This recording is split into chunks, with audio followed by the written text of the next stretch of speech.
नमस्कार, माझं नाव श्रीकांत यशवंत दिवरे, पोलीस अधीक्षक धुळे जिल्हा। उद्या धुळे जिल्ह्यामध्ये विधानसभा निवडणुकीच्या काउंटिंगसाठी 5 काउंटिंग सेंटर्स आपण ठेवण्यात आलेले आहेत। शेवाळी फाटा Sakri, Kendriya Vidyalaya Nagaon, jail road Dhule, Kumrej road Sindkheda आणि करवंद नाका शिरपूर या 5 ठिकाणी आपण काउंटिंग सेंटर्स आपण नेमण्यात आलेले आहेत।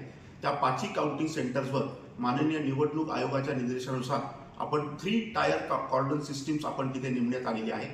त्याच्यापैकी इनर कॉर्डन जो आहे तो पॅरामिलिटरी फोर्सचा राहणार आहे, मिडिल कॉर्नर जो आहे तो SRPFचा राहणार आहे आणि आउटर कॉर्डन जो आहे तो लोकल पोलिसांचा राहणार आहे। याद्वारे सगळ्यांना सूचित करण्यात येते की प्रशासनाने ज्या ज्या लोकांना पासेस दिलेले आहेत त्याच्यामध्ये मीडिया असेल किंवा पोलिंग एजंट्स असतील त्यांनाच त्या ठिकाणी एंट्री दिली जाईल। त्यांना पहिल्याच कॉर्डनमध्ये चेकिंग केलं जाईल।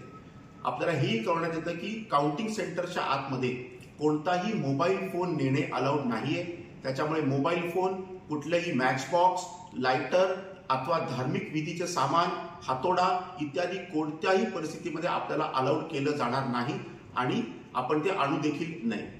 2 दिवसापासून संबंधित काउंटिंग सेंटर्सची बॉम्ब डिस्पोजल चेकिंग देखील सुरू झालेली आहे, डॉग स्क्वॉड चेकिंग देखील सुरू झालेली आहे आणि प्रत्येक काउंटिंग सेंटर्सवर आम्ही DFMD म्हणजे डोर फ्रेम मेटल डिटेक्टर्स आणि HHMD hand held metal detectors हे देखील आम्ही ठेवण्यात आलेले आहे, जेणेकरून कोणतंही मेटल अथवा प्रबंधित केलेली गोष्ट आपल्याला आत नेता येणार नाही।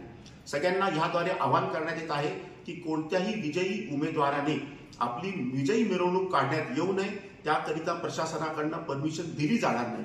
त्याच्यामुळे सगळ्यांना अशी एक विनंती होता, सूचना करण्यात येते की कोणत्याही प्रकारे अननेसेसरी घोषणा देणे, जे उमेदवार हारले आहेत त्यांच्या घरावर काहीतरी गटबाजी करून मुद्दामून लॉ ऑर्डरचा प्रश्न निर्माण करणे, अशा कोणत्याही भानगडीमध्ये आपण पडू नये। त्याच्यावर अतिशय सक्तपणाने कायदेशीर कारवाई केली जाईल याची सगळ्यांनी नोंद घ्यावी। धन्यवाद।